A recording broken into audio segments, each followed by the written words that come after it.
大家好，我是绿猫猫，欢迎来到绿猫猫的沉浸式故事馆。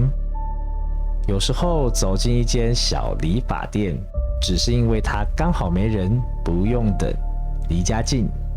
但如果你走进的那家店其实早就没在营业了呢？今天的故事主角是一位大学生，一个下午他只想剪个头发，结果差点剪掉不该剪掉的东西。让我们继续听下去。我是小白，22岁。那天是星期四，早上学校报告完，想到周末女友家有个聚餐，想说先去剪个头发整理一下。平常常去的那家理发店要排队，我实在是很懒得预约，就随便用 Google Map 找了附近一间评价不多但有 4.5 颗星的理发店。理发店在小巷子中，外观旧旧的，门口有3色灯还在转，里面看起来很安静，没有客人。我推门进去之后，一位穿着白色工作袍的中年理发师走了出来。我注意到他没有右耳，就像被截肢后的伤口复合之后的那种感觉。我礼貌地问他：老板有空吗？可以帮我剪头吗？他点点头，笑容温和地说：来，坐这里。我坐下，他给了我披风，边剪边问：同学，最近学校忙吗？我说：有点忙啊，报告好多啊。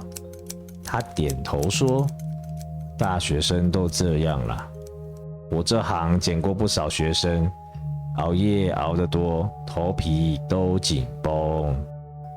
我笑着说：还好啦，都习惯了。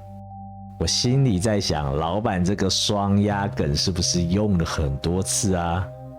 接着过了几分钟，我发现老板的手法非常利落，剪刀和梳子的节奏一开始还挺舒服的，但不知道为什么，剪没几下我就觉得后颈开始有点发冷。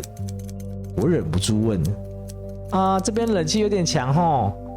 他没有回答，剪刀还是规律的开合，但下一秒我看到他手中的剪刀不太对劲呢。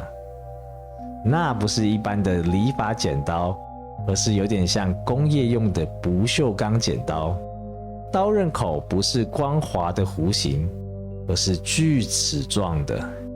我正想问他是不是拿错了，他却突然开口说：你怎么会找到这里啊？我回答：就 Google Map 上看到的啊。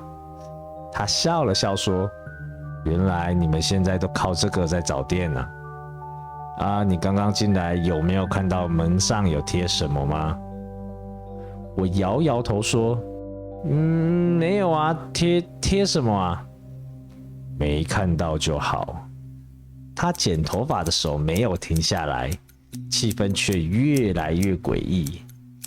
接着老板剪到2侧，剪刀在我右边耳后轻轻划过，声音清脆又有节奏。他突然停下来，轻声说：同学，你知道耳朵这里是藏秘密的地方哦。我的屁股一紧，心里开始有点发毛的问：藏什么秘密啊？他没有马上回答，只是低头继续剪着。我听到剪刀断开了几根头发，那个声音特别刺耳。他突然又放慢了速度，低声说：有些东西啊，剪掉了就不会再回来了。我觉得脊椎发凉，想要马上逃离这里，但是那把剪刀就贴在我的耳朵旁边比划着，让我完全不敢乱动。镜子里他的眼神变得越来越阴沉，接着他轻轻用剪刀梳理我的后脑，然后说：同学啊，如果你愿意，我可以帮你剪掉那些你不想带着的秘密啊。我感觉我的裤子开始有点湿湿的，发抖的声音说：“我只是想要剪头发啦，不是。”他忽然笑了笑，打断我说：“和你开玩笑的啦，同学，不要紧张啊。”我他妈的好像真的闪尿了，只祈祷这个过程可以赶快结束，让我安全下妆。经过了一段时间的沉默后，终于剪完了。我赶紧给了一张500块的钞票，从老板那边找了钱之后，马上准备走人。这时老板说：“这么急着走啊，同学，要不要喝杯茶啊？”我冒着冷汗说：“不用啦，我等等还要打工啦。”说完，我就拿着包包往店门口走去，只听到老板在后面说：“有缘再见喽。”我没有回应，直接走出店外后，松了一口气。结果当我转头看向店面时，3色灯还在转，但玻璃门里却全黑了，像是没有人在。我不敢相信我自己的眼睛，小心地贴近玻璃门往里面看，竟然看不到里面有任何的人影，也看不到刚刚有营业的迹象。抬头一看，发现门梁上竟然贴着一道符，我看不懂上面写什么，只觉得头皮发麻，赶紧骑着机车逃离这家理发店。当我回到家时，打开手机想重新找回这家店，结果只看到这家店已经歇业的标示。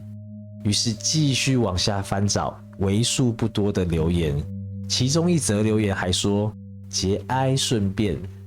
我开始以为自己出现了幻觉，直到我在钱包发现了几张纸钱。